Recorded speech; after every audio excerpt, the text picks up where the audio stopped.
10 similarities between China and Iran you may not know. From the Persian Empire in the Western Asia to the East Asian civilization, there are numerous resemblances that can be found between China and Iran. Even in our modern times, we can still draw upon several similarities between today's China and Iran.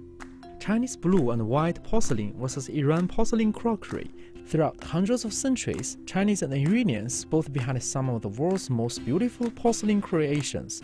These porcelain products were largely exchanged between the two nations. In fact, in some areas of Iran such as Nishapur and Anhui, ancient porcelain pieces have been dug up which experts claim were made in China's Yue kilns.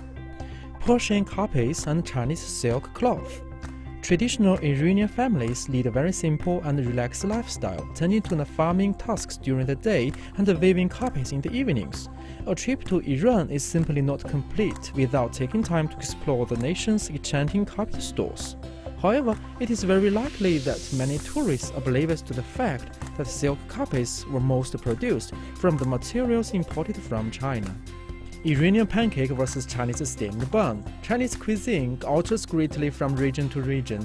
The northern Chinese people tend to consume more noodles, whereas their southern counterparts would rather rice during meal times. In Iran, however, the most common staple of the national cuisine is the pancake. In fact, Iranians commonly joke the two cheapest commodities for their country are petrol and pancakes. Bazaar versus farm-produced fare. The word bazaar originates from the Iranian language and is now commonly used in other languages to describe markets.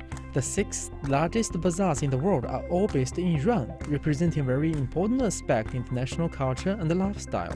In China, marketplaces can also be found throughout the country. Many feature vegetables and fruits. At these venues, customers can haggle prices and pick up their daily necessities. Imam Square versus Tiananmen Square. Isfahan resembles half of the world, goes a famous Iranian proverb. The scene expresses the great significance of the Imam Square in Isfahan. Famous for its characteristic hustle and bustle, this vast square is seen as a world of its own. It is reputed as the world's second largest square, whereas Tiananmen Square in Beijing remains the world's largest. Aladdin Khan Bridge versus Broken Bridge. Of all the beautiful bridge scenes in China, the Broken Bridge on the West Lake is definitely the most popular amongst tourists. In Isfahan, Iran, there is the Aladdin Khan Bridge, a popular sign for tourists to flock to. It is cited as one of the most famous examples of a Safavid bridge design. Abbas Kiarostami versus Hou Xiaoxian. In past decades, Iranian filmmakers have become well known throughout various international film festivals for their using poetic dialogue and captivating storytelling to discuss political and philosophical issues.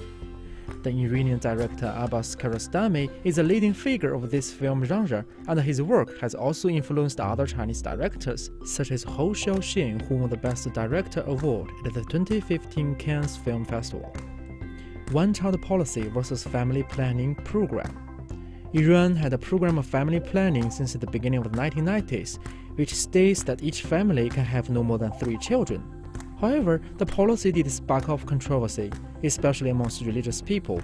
In late July 2012, Supreme Leader Ali Khamenei describes Iran's contraceptive services as wrong and slashed the birth control programs. In 2015, China also officially announced that all married couples will be entitled to all have 2 children and scrapped its one-child policy which had been implemented in 1979. Petroleum versus high-speed rail. China obtains 10% of its imported petroleum from Iran, and Chinese companies not only export cell phones, automobiles, etc. to Iran, but also have ambitiously participated in the nation's Tehran-Qom-Isfahan high-speed railway construction. Ancient Silk Road versus One Belt One Road.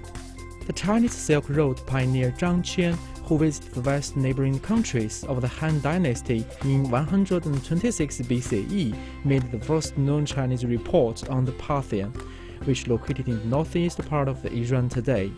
Both empires have benefited from trade along the Silk Road.